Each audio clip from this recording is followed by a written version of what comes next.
안녕하십니까. 송국근의 혼술 9월 30일 저녁 시간에 인사드립니다. 추석 연휴 잘 보내고 계시는지요? 송국근의 혼술이 추석을 맞아서 특집으로 총력 분석을 해드리고 있죠. 쟁점마다 나름대로 각종 데이터 그리고 경험을 살려서 총력적으로 분석을 해드리는데, 자, 이번에 좀 제가 집중해서 살펴볼 것은 이재명이 윤석열 대통령을 향해서 때를 쓰다시피 영수회담 하자고 조릅니다.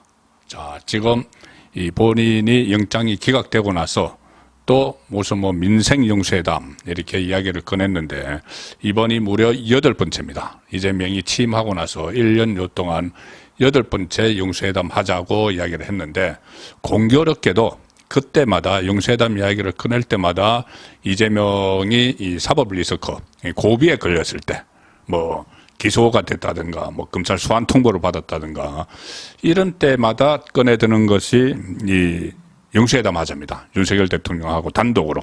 그거 뻔하죠. 이유 뻔하죠. 이 본인이 윤석열과 같은 급이다. 대통령과 같은 급이다. 제1야당 대표가 이런 거 가시하려는 것도 있고, 만약에 회담을 하게 되면은 이 검찰 수사 또 재판에 영향을 좀 미칠 수가 있다. 좀 주춤할 수가 있다. 그거죠. 좀 윤석열 대통령은 그것 때문이라도 받아들일 수가 없는 처지인데, 자, 그래서 지금, 이번에 제가 이 총력 분석을 해 드릴 것은 윤석열 대통령이, 이재명이 그렇게 때를 쓰지만은 절대 이것을 받아들일 수 없는 이유입니다. 민주당, 그리고 또, 좌파 패널들은 계속 왜 한 번도 만나지 않느냐, 이런 경우가 처음이라고 하는데, 이런 야당 대표가 진짜 사상 처음이기 때문에 만나주고 싶어도 만나줄 수가 없는 상황입니다. 이것은, 이재명의 원죄 때문입니다. 자, 후보 시절에 윤석열 대통령과 이재명이 대선 후보 시절에 벌써 그때, 지금 왜 윤석열 대통령이 이재명의 영수회담을 받아들일 수 없는지를 밝힌 적이 있습니다. 후보 시절, 그러니까 2021년 12월, 그러니까 대선 전국 초기죠. 그때 2021년 9월에 대장동 사건이 터졌죠. 그래서 이재명이 막 혼에 몰렸습니다. 그때 대선 후보 경선을 하면서 같은 진영의 이 이낙연 후보가 집중적으로 이 문제를 제기해서 대장동 때문에 콘에 몰렸죠. 그때 이재명이 그거 탈출하려고 꺼냈던 게 윤석열 후보와 양자 토론회 하자는 거였습니다. 양자 토론회, TV 토론회 하자. 계속 또 때를 썼죠. TV 토론회 하자고. 위기 탈출용입니다. 초기 대장동 사태 때 그 위기 탈출용으로 어떻게든 이것을 시선을 다른 데 돌려보려고 이슈를 전환을 하려고 윤석열 후보와 토론을 하자고 때를 썼죠. 양자 토론하자. 아마 기억이 나실 겁니다. 그때 윤석열 후보가 어떤 이야기를 했는지 다시 또 상기를 해보면 그때 일이 다시 다 떠오릅니다. 저도. 윤석열 후보가 이렇게 이야기했습니다. 자꾸 양자 토론하자고 하니까는, 근데 대장동이 막 터지고 나서 확정적 중범죄 후보와 토론은 어렵다. 이재명을 확정적 중범죄 후보라고 지칭을 했습니다. 토론은 어렵다. 이런 지하에 거절을 했죠. 방송 기자협회인가요? 거기 나와서 했던 이야기입니다. 공식 석상에서 윤석열 후보가 과연 민주당 후보가 야당 후보와, 그때는 야당 후보였죠. 윤석열 대통령이 야당 후보와 국가의 비전을 놓고 수도 없이 토론을 할 수 있는, 계속 토론을 할 수 있는 그런 입장이 돼 있는가 반문을 합니다. 과연 이재명이 그런 입장이 돼 있는가?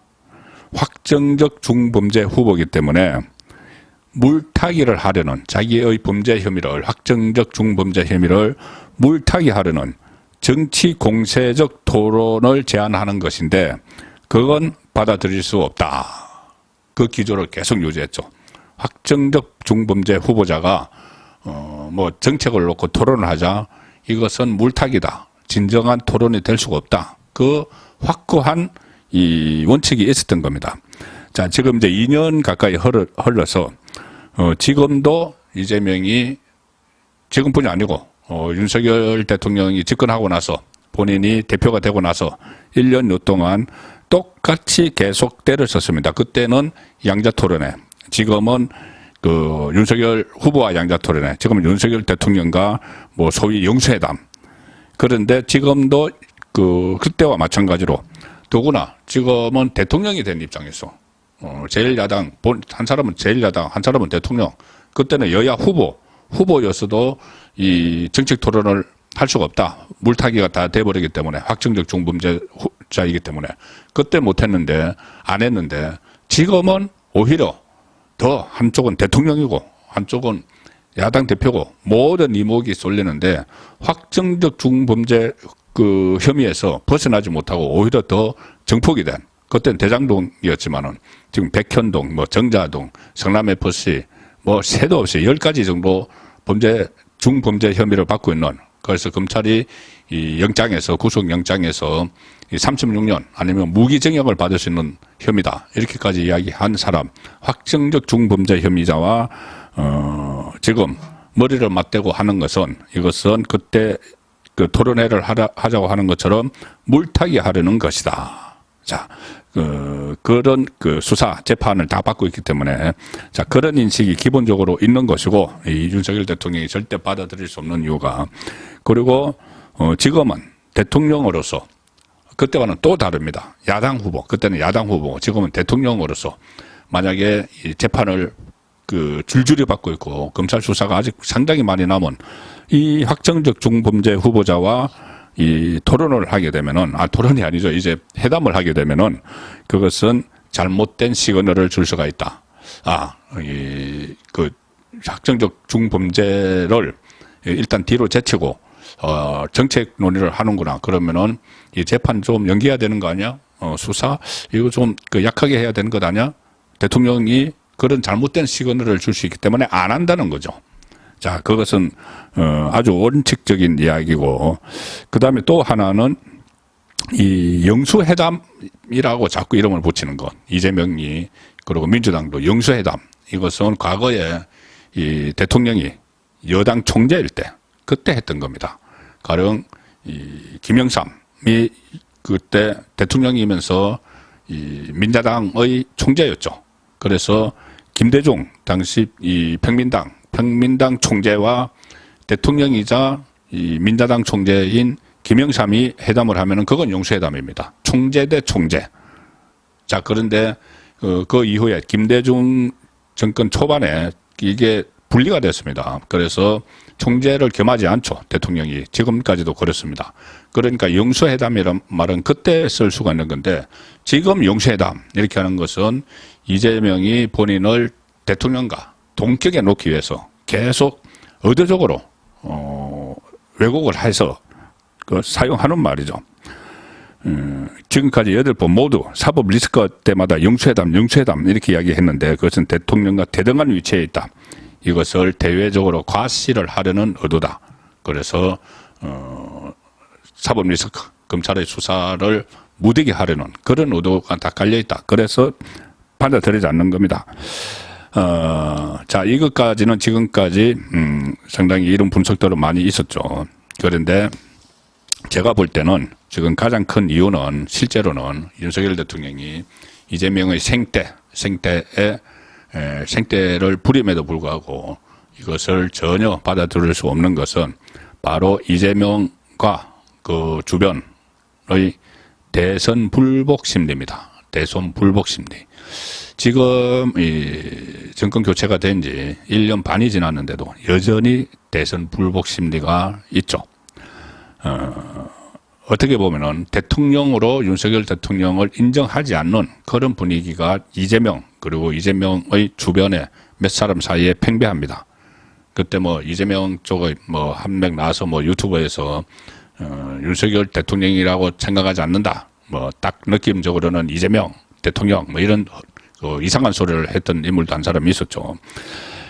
그리고 이재명 본인이 불과 며칠 전에 단식에 들어가면서 국민 저항 이야기를 했습니다. 국민 저항.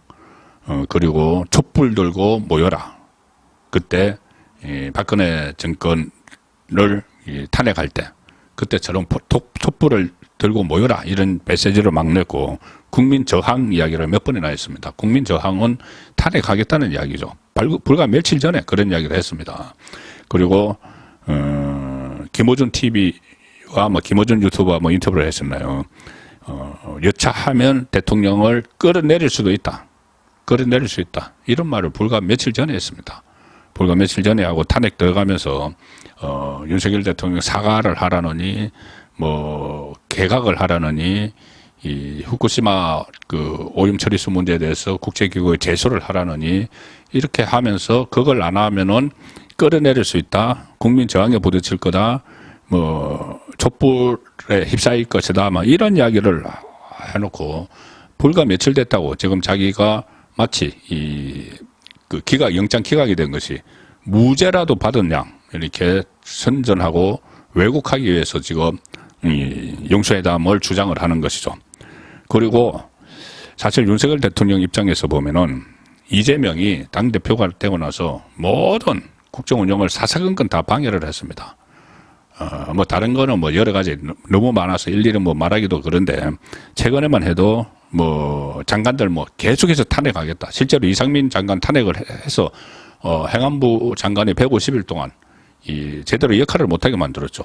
그러다 또 이종석 국방부 장관 탄핵하겠다고 했습니다.